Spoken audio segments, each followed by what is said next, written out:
Diçka do të përmbyllet, do të ketë edhe një traktat paqeje midis Armenisë dhe Azerbajxhanit, dhe dua t'ju them Nikol dhe Ilham se sa e mbështesim ne këtë gjë.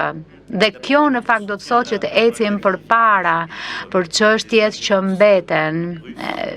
Mëtej duhet mbështetur Moldavia ndaj agresionit të përditshëm nga Rusia. Gjithashtu edhe duhet mbrojtur edhe në raport me zgjedhjet e ardhshme, sepse ne e dim se sa shumë ndërhyrje ka.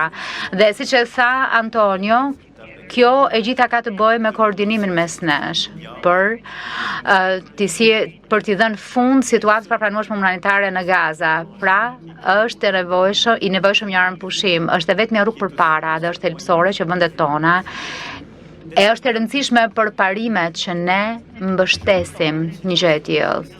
Edhe me sa kuptojmë, edhe për të tjerët në barbotën që mënyra se si e shohin atë që bëjmë në Ukrainë. Në fakt nuk po krahasoj, po dua të them diçka. Njerëzimi, Kina, India, kontinenti afrikan, lindja e mesme, paqësori, Azia, të gjithë kanë syt nga ne. Ndonjëherë nuk e kuptojmë se çfarë po bëjnë, nuk e kuptojnë se çfarë po bëjmë me Ukrainën, dhe kjo është e kuptueshme. Por le t'ua shpjegojmë se çfarë po bëjmë. Dhe në fakt nuk mund ta bëjmë këtë nëse mbetemi të heshtur në raport me Gazën, po themi është e çuditshme. Kush thot që kur vjen fjala për sovranitet territorial, ju bërtisni që është kërcenim për jetën dhe ju jeni të heshtur kur bëhet fjalë për tragjedi humanitare. Nuk po krahasoj, por thjesht po e sjell këtu, po e kujtoj. Na duhet paqe, na duhet diplomaci, na duhet unitet për sigurinë tonë, dhe natyrisht kjo është e vështirë, për të ndërtuar një përgjigje të përbashkët. Për qenë besueshëm duhet kemi një reagim të përbashkët.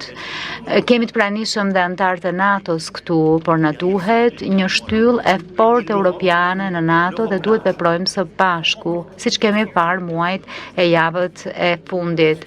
Në një kuptim më të gjerë, Evropa ka shumë rëndësi sot se i takon trajtimit sigurisë sonë. Komuniteti politik evropian po kështu mundëson që të sjellim sigurinë njerëzve tanë kur vjen fjala për luftën kundër trafikimit të drogave, migracionit të paligjshëm. Kjo është thelbësore. Kemi nisur të diskutojmë këtë çështje dhe do të doja që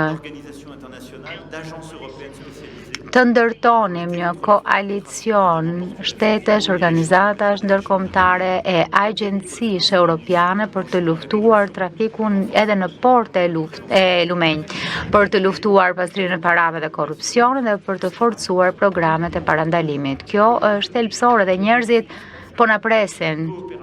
I gjithë ky trafikim është i ndërlidhur, kësaj na duhet shumë bashkëpunim konkret për këtë çështje. Pika e tretë, kemi të bëjmë me